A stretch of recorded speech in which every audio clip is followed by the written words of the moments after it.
प्यारे बच्चों, हम सामाजिक विषय भारत में राष्ट्रवाद के विषय में हम पढ़ रहे हैं, लेकिन अगला शीर्षक होगा सविनय अवज्ञा आंदोलन का प्रारंभ। हमने पिछले वीडियो में देखा जो सविनय अवज्ञा आंदोलन था, अवज्ञा मतलब अवहेलना के बारे में। तो सविनय अवज्ञा प्रारंभ हो चुका था। लोगों ने केवल असहयोग करने की बात न मान करके सरकार की औपनिवेशिक व्यवस्था का उन्होंने विरोध किया।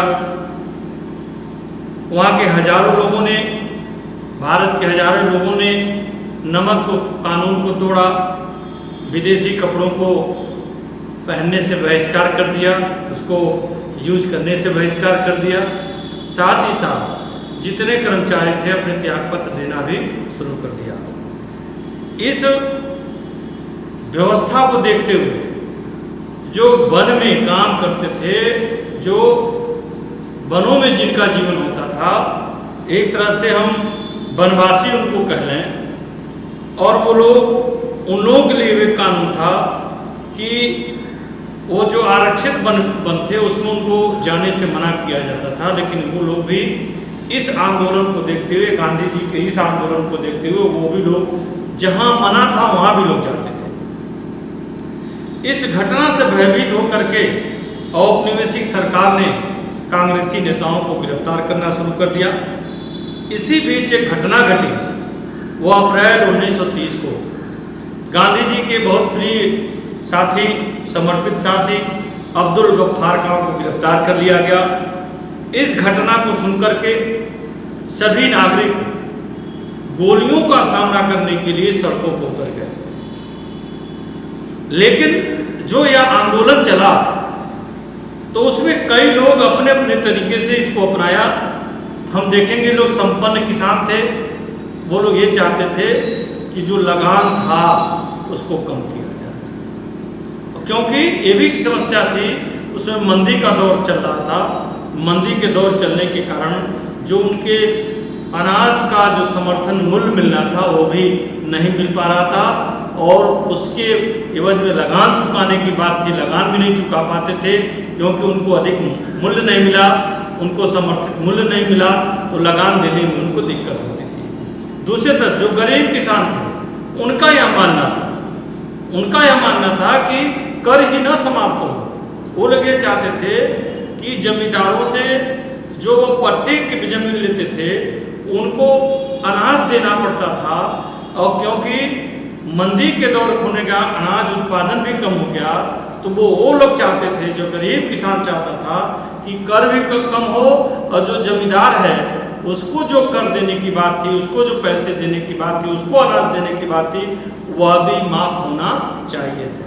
अब व्यापारी वर्ग भी था उसमें कि इस मंदी के प्रथम विश्व युद्ध के दौरान भारतीय व्यापारी और उद्योगपतियों का बड़ा मुनाफा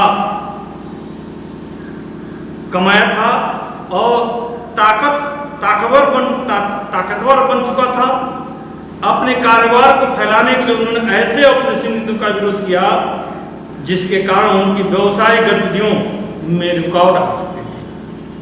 भारतीय व्यवसायी विदेशी वस्तुओं को आयात का सुरक्षा चाहते थे कि हमारे लिए एक सेफ जोन बनना चाहिए जो हम बाहर से माल मंगाते हैं। रुपया स्टर्लिंग विदेशी अधिनियम अनुपात में बदलाव चाहते थे, जो ट्रांसफर, रुपये का ट्रांसफर था उसमें भी बदलाव चाहते थे जिससे आयात में कमी आ जाए।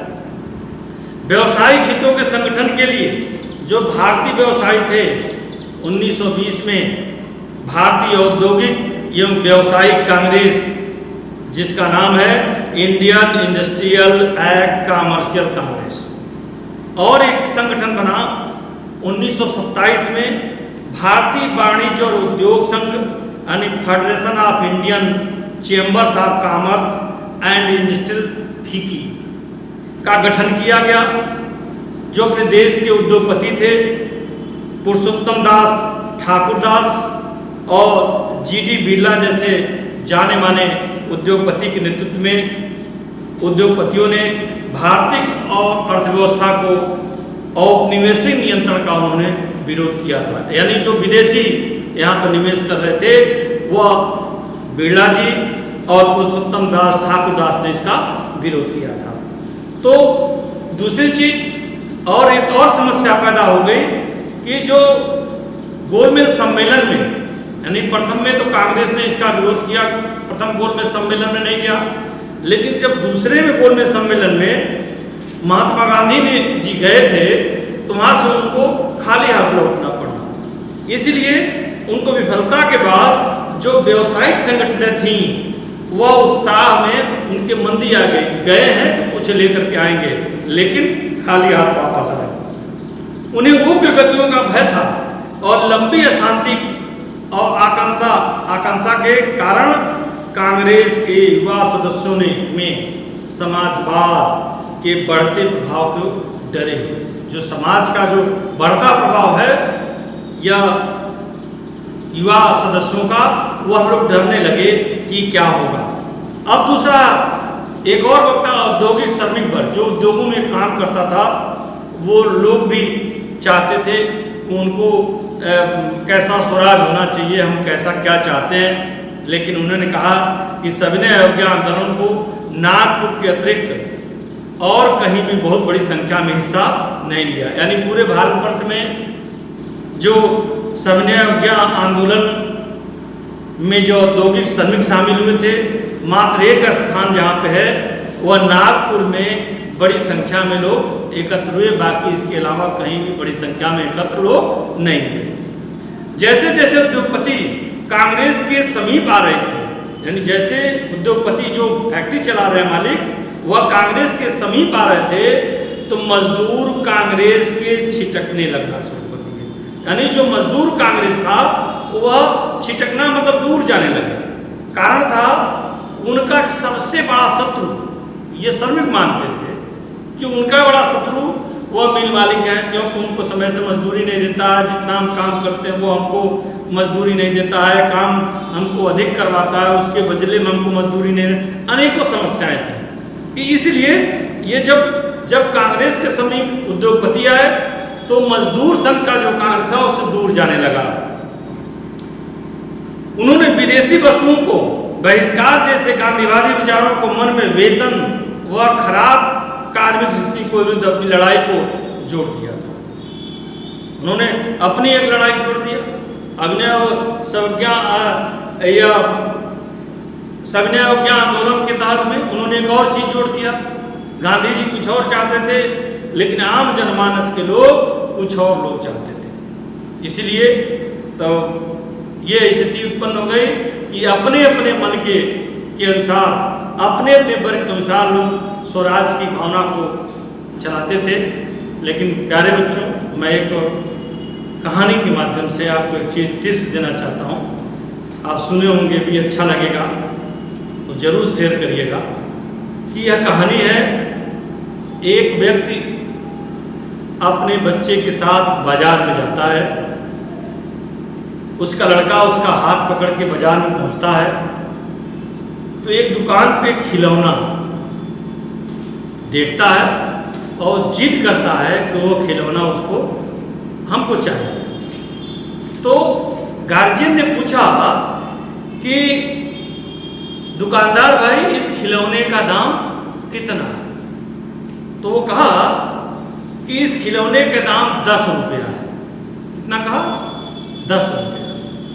तो अपने बच्चे से वो कहा, उसका पिता, कि बेटा ये खिलौना अच्छा नहीं है और महंगा है, इससे और अच्छा तुमको हम खरीद देंगे। फिर वह 2 साल के बाद फिर रिटर्न आता है और फिर उसका लड़का उससे जिद करता है मार्केट जाने के लिए। फिर कहता है कि पापा हमको वो खिलौना चाहिए। तो उस समय उसकी कीमत 50 रुपये होती है। कितनी होती है? 50 रुपये। और पहले कितने थी? 10 रुपये। तो 50 रुपये कहा कि कितने की खिलौना है दुकानदार भाई? तो कहा कि यह 50 रुपये। कहा बेटा, तो कहा आपको दे दीजिए।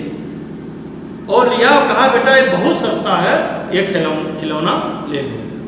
तो इस कहानी का मतलब यह अभिप्राय हो गया, पैसे से मतलब है। किससे मतलब है? पैसा। कि जब पहले मार्केट में गया तो उसके पास 10 रुपया था, 10 रुपये की कीमत की थी, उसके पास पैसा नहीं था। और जब 2 साल बाद आता है तो इसकी कीमत 50 रुपये हो जाती है तो उसके पास पैसा हो जाता है। तो कहने का अभिप्राय है कि पैसे से मतलब है, यानी कमा करके आता है, पैसा वाला हो जाता है तो वो महंगा भी सामान ले लेता है। तो इस कहानी का अभिप्राय यह है, पैसा है। और पैसा कहाँ से आएगा? हमको पढ़ने से आएगा। जब हम सही शिक्षा अर्जित करेंगे, सही दिशा पे चलेंगे, अच्छी नौकरी पाएंगे, अच्छा व्यवसाय करेंगे, ये सब कुछ शिक्षा से मिलेगा, इस किताब से मिलेगा, इस न कि दूसरे चीज से मिलेगा। क्योंकि हम या आप लोग उस पिता का के तहत नहीं बनना चाहिए, उस पिता के तरह नहीं बनना चाहते होंगे। आपका विचार भी होगा कि 10 रुपये की चीज़ न ले पावें, तो हम उस पिता के तरह बनने के लिए प्रयास करेंगे कि जो 50 रुपये की चीज़ हो तो उसको हम ले लेंगे, वही खिलौना से 50 रुपये। तो इस कहानी का मतलब यह है, आपको समझाने का मतलब है, बताने का मतलब है कि आपको पढ़ाई पे विशेष ध्यान देना है, क्योंकि आपको पैसा कमाना है। आपकी आर्थिक स्थिति मजबूत हो। तो हम इस वीडियो के माध्यम से एक कहानी आपको बताया। अगर अच्छा लगा तो आप जरूर शेयर करिएगा और कमेंट्स जरूर दीजिएगा कि मैं अच्छा आपको बता पा रहा हूँ कि नहीं बता पा रहा हूँ। हमको एक मार्ग जरूर बताइएगा कि ठीक है कि अच्छा है बुरा है, इसके बारे में जरूर शेयर करिएगा।